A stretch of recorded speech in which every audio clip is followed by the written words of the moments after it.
Peace be to you. This is Bishop Fulton J. Sheen talking. And this will be the beginning of over 24 hours of talking. Women are accused of doing all the talking. This is to prove that men do their share. I remember some years coming back from Europe, and a steward came out on the deck of the ship, and he said, "Are you the Bishop Sheen who gave the mission sermon at St. Patrick's Cathedral 2 years ago?" "Yes." He said, "That was a wonderful sermon. I enjoyed every minute of that hour and a half." I said, "My good man, I never talked an hour and a half in my life." "Well," he said, "it seemed that long to me." Now this will well be over that hour and a half. And we have had alternatives in making these discs. One alternative would be to write out everything that I was going to say to you, and then read it to you. The other alternative would be to study, to meditate, and then to talk out of the fullness of my heart without notes. That is the way that I have chosen to do. Now, this second method has many imperfections about it. There will be faults, there will be mistakes. I will miss a word here and there. And I am absolutely sure that there will come a moment in your life, and in listening to these records, that you had wished that I had read it. You will be somewhat in the position that God must have been in when He made Adam. He looked at Adam and then said, "I could do better than that." And then He made Eve. But we've chosen this method of the open discourse in order that we might commune and have an encounter one with another. And the subject, in general, will be the philosophy of life. Now, where begin? Well, there are two ways of waking up in the morning. One is to say, "Good morning, God." And the other is to say, "Good God, morning." We are going to start with the second. We will start a long way back. And people who wake up that way have an anxiety about life. I suppose their life might be characterized in two ways. First of all, to them it seems rather absurd. And considerable literature is being produced today on the absurdity of life. I suppose one of the best expressions of that absurdity was a novel about a city on the other side of the river. And in this particular novel, there were two factories. One factory was on one side of the river, and the other factory on the other side. And the factory on one side of the river took great big stones and smashed and grounded them to powder. Then, when the stones were reduced to powder, they shipped the powder to the other side of the river, where there was another factory that turned them into great big boulders. Then the boulders were sent back to the first factory, and so the routine continued. This was to be a literary expression of the way people today regard life. One finds this absurdity often too expressed in the writings of an existentialist who pictured three people in hell. Each one wanted to talk about himself, his own aches, his own pains, and the others were not interested. They were concerned only with their own aches and pains. And finally, when the curtain goes down, the last line of the play is, "My neighbor is hell." Now, this is the way some people live. And along with this sense of absurdity, there is also a drift. Many minds are like Old Man River. They just keep floating along. No goal. Just a kind of an arrow without a target. Pilgrims without a shrine. Journeys at sea without any kind of a port. Now, what is the common conclusion of people who wake up and say this? Good God, morning. I think the common characteristic of them all is life has no meaning. It is without purpose, without goal, without destiny. I remember when I first went to Europe to study as a young priest. I was following courses during the summer at the Sorbonne in Paris, principally in order to learn French. And I dwelt in a boarding house that belonged to a certain woman whom we will call Madame Citron. I was there about a week.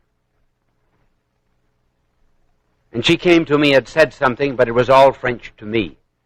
You get so angry in Paris because the dogs and the horses understand French, and you don't. Well, there were 3 women school teachers that were living in the boarding house from Boston, and I asked them to act as an interpreter. And this was the story that came out. She said that after her marriage, her husband had left her. A daughter that was born to them became a moral wreck in the streets of Paris. And then she pulled out of her pocket a small vial of poison. She said, I do not believe in God. Sometimes the thought comes to me that there is a God, and then in case there be one, I curse him. So I've decided, simply because life has no meaning and is absurd, to do away with it. I intend to take this tonight. Can you do anything for me? Well, through the interpreter, I said, I can't if you're going to take that stuff. So I asked her to postpone her suicide for 9 days. I think it's the only case on record of a woman postponing a suicide for 9 days. Well, I never prayed before in my life as I prayed for that woman. And on the 9th day, the good Lord gave her great grace. Some years later, on the way to Lourdes, I stopped off at the city of Docks, where I enjoyed the hospitality of Monsieur, Madame, and Mademoiselle Citron. And I said to the village curé, are the Citrons good Catholics? Oh, he said, it's wonderful when people keep the faith all during their lives. He did not know the story. So it's possible to find one's way out of this absurdity. But now let's come to a question which interests all psychiatrists and interests all of us. What is the difference between a normal and an abnormal person?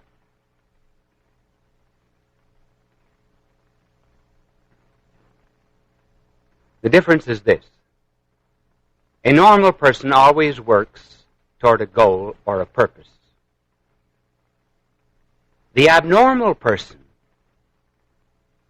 looks for escape mechanisms, excuses, rationalizations in order to avoid discovering the meaning and purpose of life. That is the difference. The normal person sets for himself a target. For example, in this life, a young man might want to be a doctor or a lawyer. But beyond that, there's something else. Suppose you ask, what do you want to do after you become a doctor? Well, I want to marry, and then raise children, and then be happy, and then make money, give money to my children, and then there comes the last, and then. The normal person knows what that and then is. The abnormal person, however, is locked up within the barrel of his own ego. He's like an egg. He's never been hatched. He refuses to submit himself to a certain amount of divine incubation in order to arrive at a different life than he has. Now, what are some of the escapes of the abnormal person? Because that's the way he spends his time. If he wants to go, for example, from New York to Washington, he isn't concerned about Washington. He's concerned about giving excuses why he doesn't go to Washington. Now, just to mention a few of these escape mechanisms of the abnormal person. One, love of speed.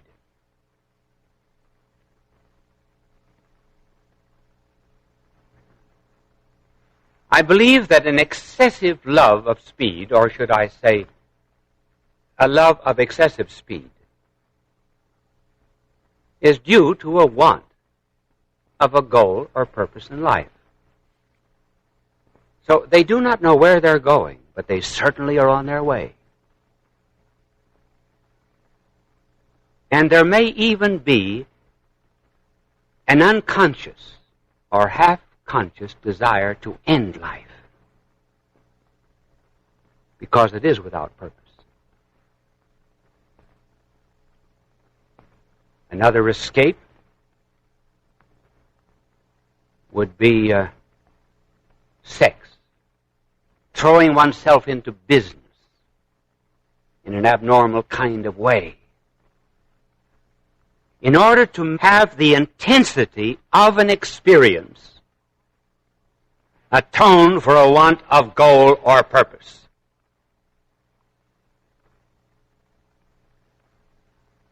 One of the very famous psychiatrists, Dr. Young, said that after 25 years of experience of dealing with mental patients, I would say that at least 1/3 of my patients had no observable clinical neuroses, but all of them were suffering from a want of the meaning and purpose of life. And not until they discover that will they ever be happy. In other words, the vast majority of people today are suffering from what might be called an existential neurosis. The anxiety and the problem of living. The answering of the question, what is it all about? Where do I go from here?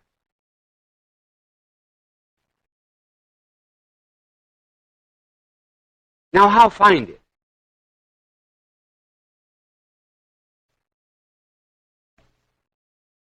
I know what you're thinking. Now you're thinking, now he's going to tell us to get down on our knees and pray to God. No, I'm not. I may say that a little later on, but I'm not going to tell you that now. And why? Because people who have an existential neurosis are too far away from that for the moment. I'm offering two solutions. First, go out and help your neighbor.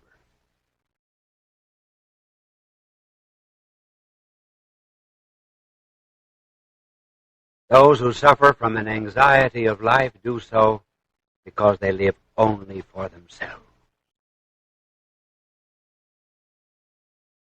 Their mind, their heart, each has been dammed up.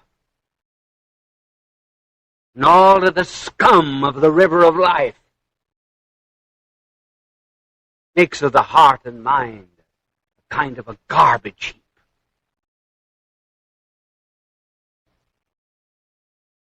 And the easiest way out of this is to love people whom you see. If we do not love those whom we see, how can we love God whom we do not see? Visit the sick. Be kind to the poor. Help the healing of lepers. Find your neighbor. And the neighbor is someone in need. Once you do this, you begin to break out of the shell. You discover that your neighbor is not hell, as Sartre says. That your neighbor is part of yourself and is a creature of God. Not very long ago, there was a father brought to me his young son, a very self-wise, conceited, young delinquent who had given up his faith and was bitter with himself and everyone whom he met. The next day, the boy ran away from home. He was away from home for a year. The boy came back as bad as ever. And the father brought him to me and said, "What shall I do with him?" I said, "Send him to school, but not in the United States." So I recommended another school. Now, do not write and ask me what that school was. I recommended a certain school to him, and about a year later, the boy came back to see me. He said, "Would you be willing to give me moral support for an enterprise that I have undertaken in Mexico?" He said, "There's a group of boys in the college where I am who have built a little school. And we have gone all around the neighborhood and brought in the children to teach them catechism. We have also brought in a doctor from the United States once a year and for 1 month to take care of all of the sick people of the neighborhood." And I said, "How did you become interested in this?" Well, he said, "The boys went down there during the summer, and I thought I would go down too." And he recovered his faith and his morals and everything else in his neighbor.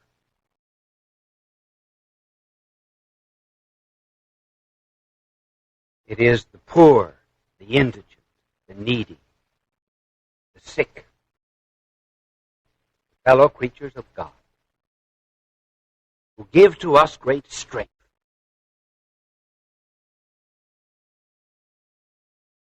Some years ago, there was an Indian who went into Tibet. He went in to do a little evangelizing of that non-Christian country. And he took with him a Tibetan guide. In the course of the trip, they got very cold, crossing the foothills of the Himalayas.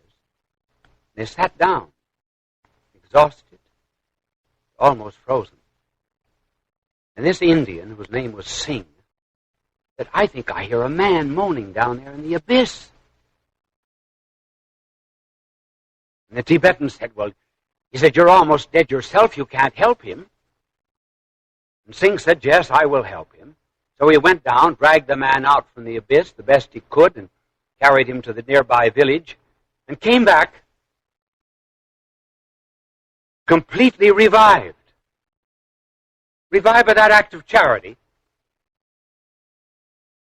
And when he came back, he found his friend, who refused to aid the neighbor, frozen to death. So the first way to escape the anxiety of life is to find your neighbor. The second way is to leave yourself open to experiences and encounters with the divine, which will come to you from without. I say, leave yourself open. Your eye does not have light. Your ear has no sound or harmony. Food of your stomach comes from without. Your mind has been taught. Your radio pulls in unseen waves from the outside. And therefore, allow this hole in your head, this hole in your heart, to receive certain impulses that come from without, that will perfect you. No matter how far away you be from what I'm talking about, they will still come. I remember once inviting a woman to see me who had just lost her 18-year-old daughter. She was very rebellious, had no faith whatever. And she said, "I want to talk about God." I said, "All right, I will talk about him for 5 minutes, and then you talk about him or against him for 45, and then we will have a discussion." Well, I was talking about 2 minutes, and she interrupted me. She stuck her finger under my nose, and she said, "Listen, if God is good, why did he take my daughter?" I said, "In order that you might be here, learning something about the purpose and meaning of life." And that is what she learned. She found it and discovered it. So I am suggesting that you will not just reason yourself into the meaning and purpose of life. You will act yourself into the meaning and purpose of life by breaking the shell of egotism and selfishness, by cleaning the windows of the moral life and allowing the sunshine to come in. You would not be seeking God if you had not already in some way found him. You are a king in exile. You have a kingdom. We will tell you more about it later on.